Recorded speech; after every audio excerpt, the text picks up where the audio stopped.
Just want to say that you have recorded a video where you go really deep on this, on the upcoming crash that you say is going to be fast, bloody, and unavoidable. But you also explain how people can position themselves to profit from it. Again, people can watch that video at londonreal.tv/Jim. I highly recommend everyone watch that video. It won't be available on socials. $40 billion being removed from a bank in 24 hours. Like, I didn't even think that was possible. And put that on top of, or maybe that's because of, the rumors spread so fast. And again, you've lived through this at Long-Term Capital Management in '98, and you've seen, like you said, a litany of bank failures. Tell me about this one and how it's different now, and I guess forevermore, with the fact that we've got Twitter, we've got social media, and we've got electronic banking. I actually still am flabbergasted that people like Peter Thiel could take out billions kind of online. I remember famously, Jim, when the mortgage crisis happened here, I wanted to get my money out of NatWest. And funny enough, when I called them, they wouldn't let me do it on the phone. They said, you have to come into a branch. And I said, oh, I see what you're doing. You're trying to stop a bank run. I'm like, I'm sure that's not legal, but I get it. They were putting frictions in place. I had to go and line up with 100 people. And then by then it was either going to be over, or I couldn't do it, or it would slow it down. But speak on maybe how fast the rumors spread, and then how fast people could get the money out, how that's different than the previous ones you've seen. Well, you make a very good point, Brian. So let's go back to Brazil, Mexico, Argentina, the Latin American debt crisis, broadly defined in the early 1980s. That played out, the intense phase lasted about 3 years, 82, 83, 84. It wasn't until 1990 that we got around to Brady bonds, which were the ultimate refinancing technique. But the intense period lasted about 3 years. Come forward to 1998, long-term capital management. That was about 3 months. That was July, August, September 1998. SVB was 3 days or less. It was like Wednesday, Thursday, Friday, and done. And I talked to a guy. I know no reason to mention names, but runs one of the largest endowments in the world.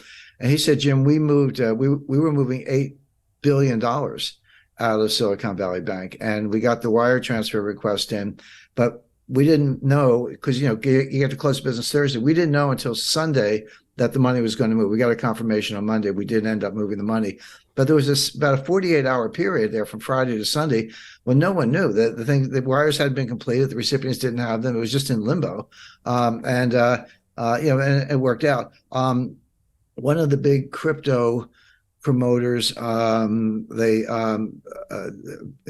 forget the name. Well, the particular name of the bank, but they backed one of the stable coins. Actually, it's USDC.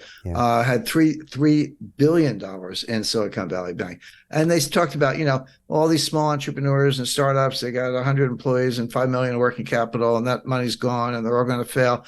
There was something to that, but the fact is, you had Roku, Cisco, eBay. I mean, there were huge companies with multi-billion-dollar deposits in that bank. It wasn't all a bunch of little guys. So, but yeah, you can. In the old days, you had to line up around the block, and maybe it was raining. You're standing there in the rain, waiting for your turn to get up to the tower. Now you can be in line at McDonald's, with your cell phone, and just a couple hits, QR code, and boom, $10 million is gone. And what Peter Thiel did, and he was right. I mean, I'm not criticizing him. He got his own money out, but he sent out like an SOS to Silicon Valley. He said, all of you, whoever you are, get your money out now. And a lot of people did, and that was that $40 billion. So the time frame is becoming more compressed because of technology. You're exactly right about that, which means that the response function has to be equally compressed, or else you are going to have all the consequences of an honest to goodness global financial crisis.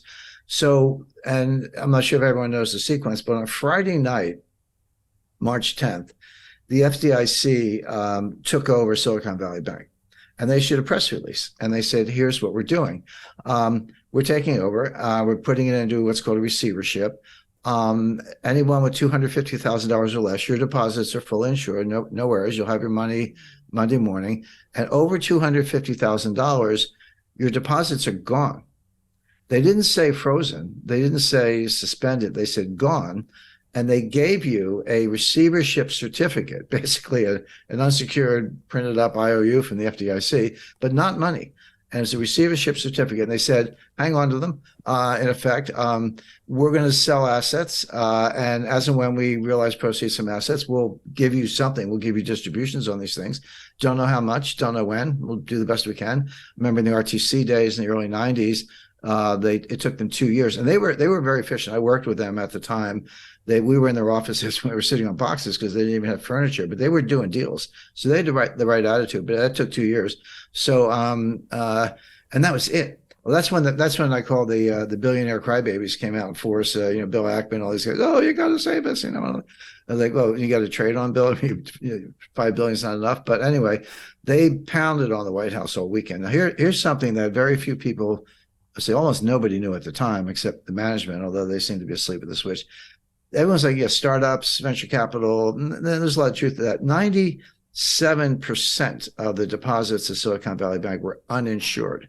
And by the way, that's my new metric for assessing banks. You used to look at, working capital and debt equity ratios and, bad assets, governments. There are lots of ways to measure the health of a bank. But the most relevant way right now is, and this is publicly available, take the ratio of uninsured deposits to total deposits. 30% is comfortable. If you're like, 70% of my deposits are insured, which means they're not panicky. They're not necessarily going to run for the hills. 30%, okay, uninsured, but I have assets. I have that much cash or more. That's a comfortable ratio. When you get over 50, you're in the danger zone.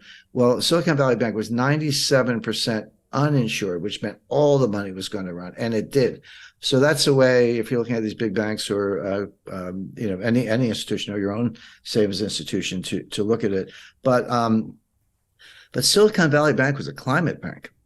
Were they investing in startups? Yes. Were they investing in technology? Yes. But these were climate. These were green new scam startups looking at battery technology, chemistry, physics, to try to make a better battery. But not much improvement in the battery in 200 years, but they're working on it.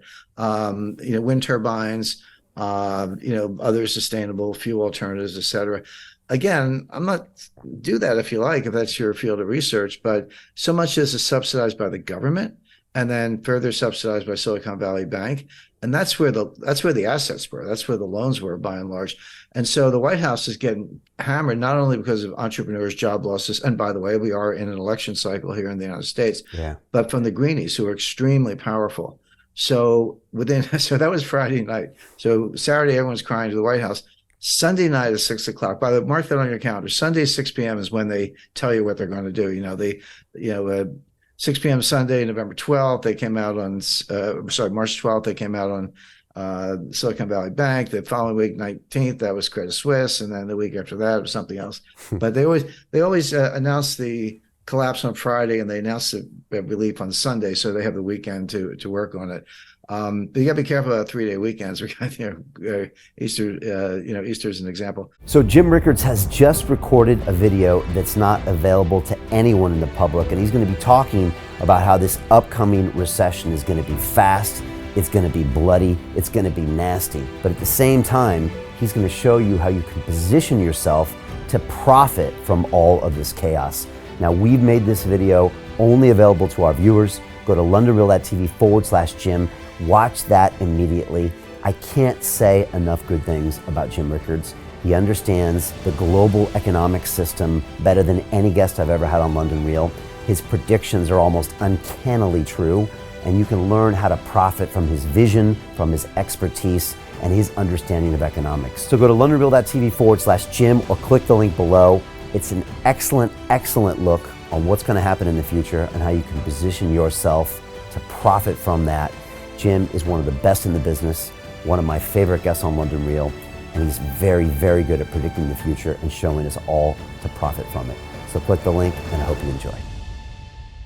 Hey, it's Brian Rose, founder of the DeFi Academy. I've told you my 4-week crypto bootcamp is amazing, but don't take my word for it. This is what my students are saying. The DeFi Academy was an amazing experience for me. It took me totally out of my comfort zone. In this course, I was challenged, I was held accountable, and pushed to do things that honestly weren't always easy. It's been phenomenal, and I can't believe we're already up on our 4 weeks. It has flown by. Going through this DeFi accelerator, by far was one of the best courses I've taken. You do this course, you really get into the nitty-gritty of the activities that will make you comfortable with decentralized finance.